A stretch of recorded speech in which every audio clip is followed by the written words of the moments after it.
when people talk about creating organizational culture, they often talk about happiness. We want people to be happy in our organization. And it is a very dangerous promise to myself and to others.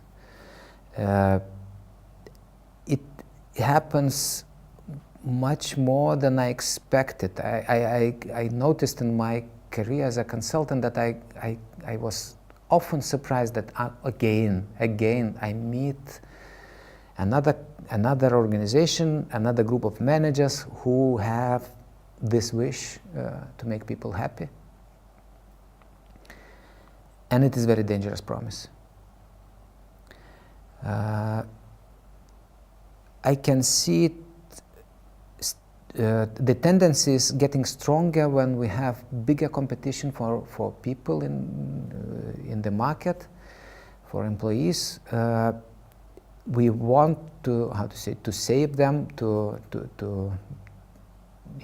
this wish to make them happy is becoming stronger then, and it is making managers weaker.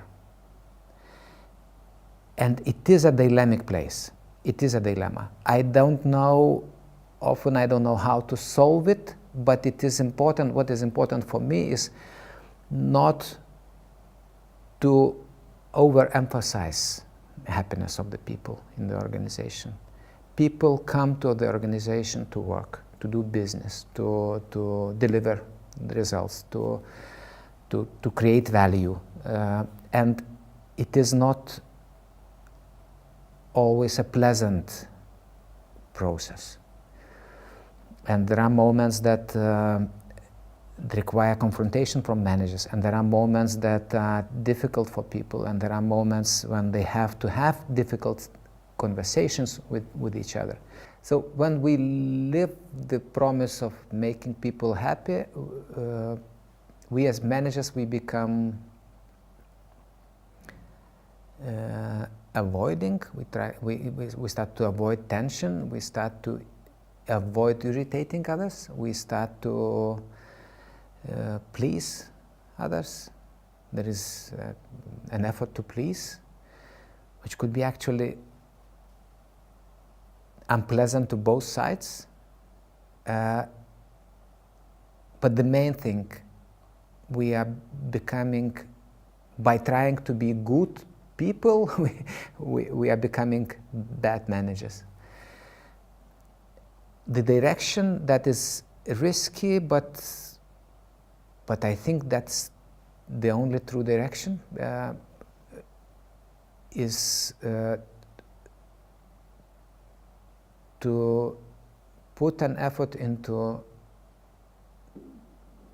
true relation, to bring in some truth, to build the relation, to support people, but at the same time not to avoid the tensions, not to avoid differences, talk about them.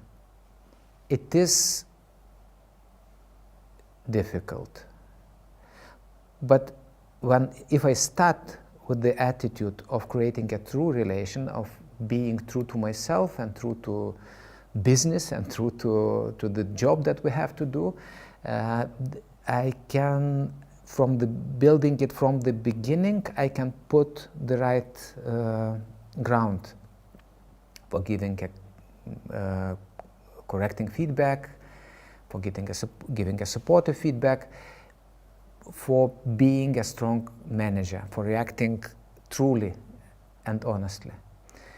If I avoid reacting and I follow the idea of being a good person and trying to make others happy, eventually I come to a point when I cannot avoid it anymore. I cannot avoid some truth that I was struggling to say or delaying, and then often what happens, it becomes too much. It comes too strong, it comes unexpectedly often, and the feeling behind it is accumulated, and that is really risky, much more risky place to be. We don't have usually ground of the relation enough to hold the situation if I explode with my accumulated irritation, for example. When we talk about attitude to the people, to team, and this effort, where to aim the effort, I often remember an advice from my friend Viktoras, who is also part of Leading program. When our kids were small, we had this conversation about bringing up children, and for me it was very simple and elegant way to put something very essential. He said, you have to love your kid and set the boundaries and keep the boundaries. That's it. So when I see many similarities between the manager's work and parents' work, and when we talk about managing or leading people, I think it is important to take care, to love in a way your people, but also to set the boundaries, to talk truth, to say things that could be not pleasant, and see what is happening then. Exactly like with my kid. If I avoid, if I am too gentle, if I am pleasing, then I lose something very important in our relation. What happens then as a result, if we have caring and we have this true and daring part in our relation with our people, people value it as something that helps them grow. I think it is something that is a competitive advantage if your people experience growth in your organization, or could be a competitive advantage when we talk about competing with other organizations for our people. And I think it is important to learn to balance, to care and to dare.